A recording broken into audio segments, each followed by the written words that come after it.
Para bigyan tayo ng update ukol dyan, nasa linya natin si Larry Lacson. Siya ang OIC Administrator ng National Food Authority o NFA. Administrator Lacson, magandang umaga po sa inyo. Magandang umaga rin po sa lahat, sa inyo at sa mga nakikinig. 79 na imbakan ng bigas ng NFA ang nananatiling sarado. Kailan po ito mabubuksan?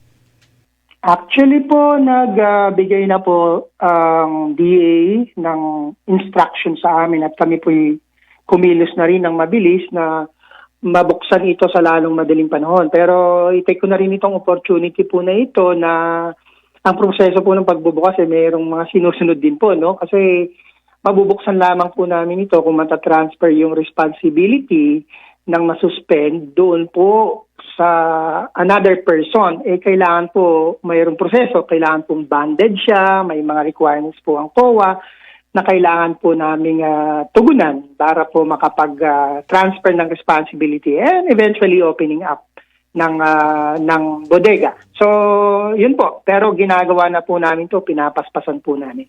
Meron po ba kayong timeline na sinusunod, Administrator?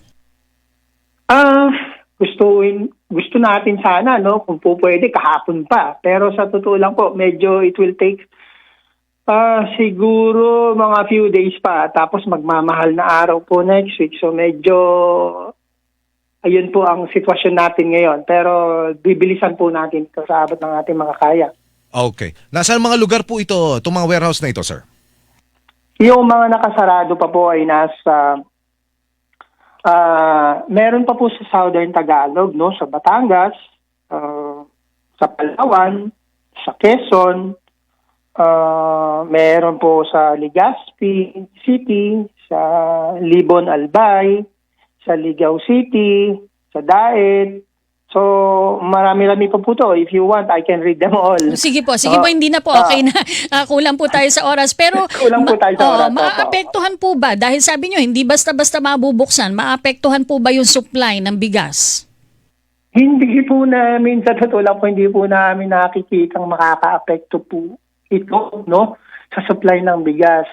Kung titingnan po natin, ang NFA po ay ang share niya ng total pie ng buong palay production at kung ano po inahawakan niya nasa 2.7% lang po, no? So ang bulk po ng supply nasa traders at household. So I don't see why a 2.7%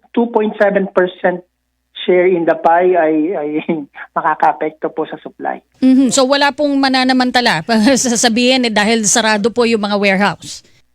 Dapat po, wala. Dapat po, wala. Okay. Maraming salamat po sa inyo, Administrator Lacson. Blessed weekend, sir, and blessed Holy Week also. Salamat din po. Salamat. Atin po na... Hilingan, walang pinoprotektahan.